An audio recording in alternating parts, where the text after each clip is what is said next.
popitirira ndi ukaziwotche pofunafuna njira yoyimirira amalawi kuti aziwe chilungamo mu dziko lawo la democracy.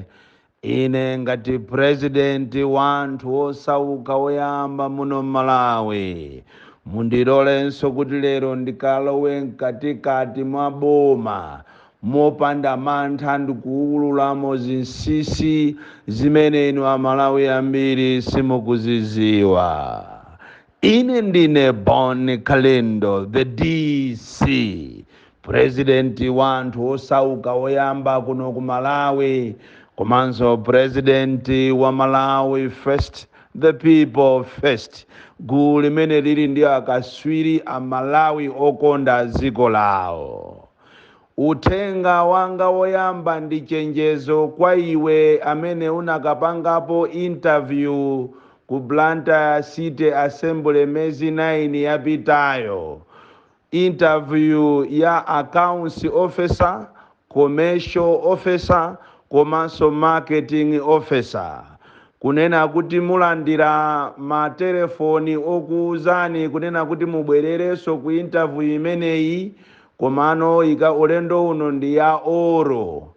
Ataona kunena kuti abale awo komanso anthu awo a MCP alephera enanso sanabwere, aona kuti njira yabwino yokuti alowesere anthu awo kuti azigwira ntchito, popeza paja masiku ano ndi chewalizimu, MCPizimu, chakweralizimu. Ataona zonsezi, kuona kuti maministers achakwera abale awo komanso a MCP mulibe, apanga plani tsopano yokuti afuna kuyitaneni kawiri ku interview ya oro, kunamizira kunena kuti COVID anatha, ndiye akufuna kuti akuyitaneni kawiri ku interview, koma inu muziona ngati mukuyitanidwa muchione, koma ili filimu ndi cholinga kuti akufuna mapeto ake ayike azibale awo pa zintchito zimenezi, commercial officer, marketing officer, komanso accounts officer.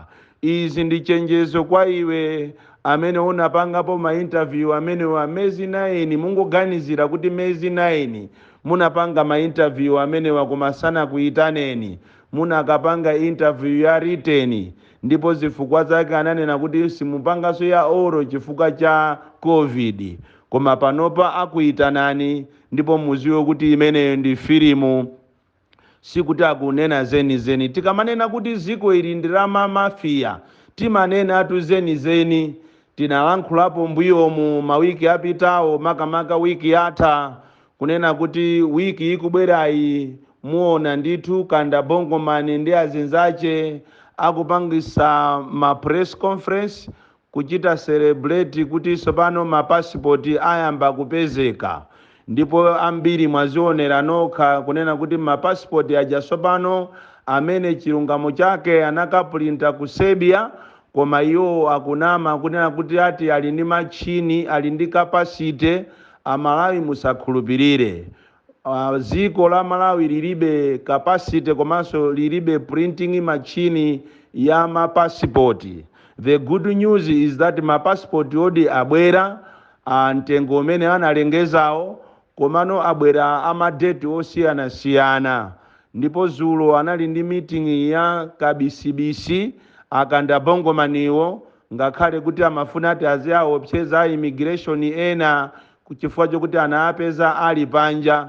Ndipo ndizoona kuti a immigration anayenera kumakhala ali panja kumasewera bawo, chifukwa nkhani yeni yogwirira ntchito ku immigration kunalibeko.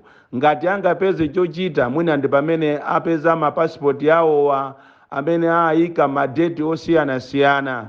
Ndipo meeting yawo yazulo inali yochenjeza kunena kuti pasapezeke opereka passport ya siku ngati ya mawa, date ya mawa kumpasa munthu lero, chifukwa amalawi mukuyenera muziwe kuti ma passport abwera koma awayika ma date osiyana-siyana, ndipo azipereka 500 pa siku. Date imene yayikidwayo azipereka ma passport 500.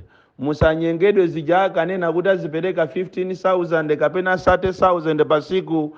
amene aja anangokhala matama chabe, inangokhala ndale kuti aone ngati inu Amalawi muziona ngati boma ili ndilenileni likupanga zokupsa, koma chilungamo chake nchonena kuti azipereka mapasipoti 500, ndeti kati 500 Blantyre, 500 Lilongwe, 500 Mangochi, 500 Mzuzu.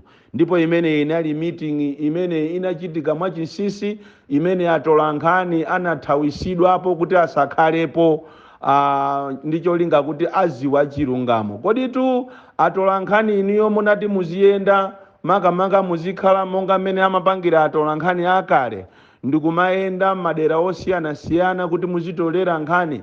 M'Malawi muno muli zovunda zambiri zimene mungazichite expose, zina ndi zimene zizi kanda Bongomani amakamba zulo, ndipo ife uthenga tatenga ku immigration konko, chifukwa ine ndi malowa mkatimo, mkati mwa immigration mo, kapena mkati mwa area satemo, kapena mkati mwa State House, ndi kumene ndimatenga ine ma information. Ine ndine mwana mwana opya kwambiri. Mai yanga akati asandibereke akanapenga misala, koma anandibereka ndi chifukwa chake ndili mwana woopsa kwambiri.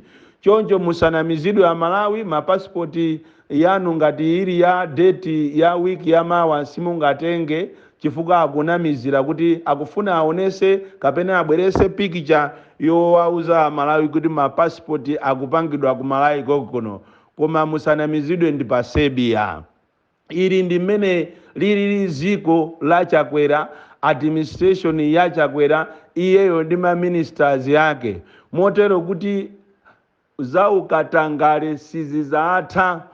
Oloma mizimo, oloma district tapitani Kurumphi, kumulowe uko mukapeza kuti kuli sukulu ina kwawo kwa akamulepo Karuwa, kuli sukulu ina imene ndi 1 to 8 koma ili ndi maziphunzitsi awiri. Wachitatu yo nditiye wakumeneko akungolandira ndalama, anakhalapo kalekalero mphunzitsi, komano anachita retire, koma adakalibe papero. District ya Rumphi education akumamupasabe ndalama tiye ameneyi, wakumeneko kwa akamulepo Karuwayo alipa ndandanda olandira nawo ndalama ngati ndi mphunzitsi. Ati zimenezi anapanga ndi IMCP ndi cholinga kuti amuchite reward munthuyo, ati chifukwa chake nditiye wakumeneko, koma ndi munthu wokuti akungokhala ku nyumba kwake amangoyendesa za ufumu, ali pa masalari awiri, salary ya UTA ndi salary ya uphunzitsi. Ndi mmene tuzilili ku Bagamoyo, kumene koko ndi ku Rumphi East. Ndipo inu atolankhani ngati mumafunadi kuti mulembe nkhani za mziko lanu, pitani ku Rumphi East, kumene msewu wache ndi woonongeka kwambiri. Boma ili mu budget anayikamo ya 2020-2021 anayikamo budget ya msewu umene wopita ku Mulowe, koma ndalama zinajedwa. Anayikamonso pakana ya ulendo uno ilimonso, koma ndalama zache kulibe. Ndi kumalo kokuti anthu akuvutika kwambiri ku Rumphi East. Ndi chifukwa chake Kamulepo uja anayima mpaliamenti ndi kunena kuti misewu ya kumpoto yonse ndi yoonongeka. Ndipo ndizodabwisa kuti a Catherine Gotani Hala anamuyimisa Kamulepo ndikumanena kuti ayi misewu ya kumpoto ndi yabwino. Ufiti ulipo, abale anga anthu amauluka ndithu, ufiti ulipo. Chifukwa mmene ilili misewu ya kumpoto, ndizomvesa chisoni kuti wina wake angamakanene mpaliamenti kuti misewu ya kumpoto ili bwino. Ndizokhazo tu ma ministers amakana, kapena boma la Malawi limakana kuti lili pa ubale ndi ziko la Israeli, limene anatumizako anthu achinyamata kuti azikagwira ntchito nthawi ya nkhondo. Amakana kunena kuti zimene zijakupanga ndi private company. Lero Amalawi mwazimvera nokha kunena kuti boma la Malawi likupita no ku Israeli kuti likasayinire mgwirizano wa ntchito wa leba pakati pa ziko la Israeli kumene kuli nkhondo ndi ziko la Malawi. Anthu omwe aja amakana aja kunena kuti kulibe labor export ku Malawi, ndi company ya private ikupanga zimenezo. Lero anthu omwe aja anthu achakweraja ndi chakwera imweyo uyu walandira mphoto kuujeni ku Israeli kuti akuyendesa Malawi bwino, amalawi mukulemera uja mukudya bwino uja muziko la shuga wa mmasacheti akuti akupita ku Israeli kuti akasayinire mgwirizano mgwirizano wa zantchito pamene anthu ena akuthawisa anthu awo ku Israeli chifukwa cha nkhondo ya Irani komanso ku Hamas ku Palestine, pamene mayiko akuthawisa anthu awo mu Israeli, ndi pamene tuzanuyi chakwerayi akupita kuti akasayinire mgwirizano wa zantchito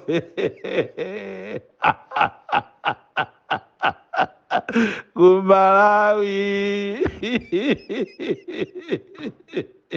koma mkatikati motitatenga tochi yathu kuunikiramo tapeza kuti anthu asikuti akukasayinira zantchito iyayi, akukasayinira mgwirizano ena wa chinsinsi umene asilikali aziko la Malawi azipita ku Israeli kumakaphunzira mwa chinsinsi ndi cholinga chokuti azabere zisankho boli kalido kufuna kumangidwa mwanachi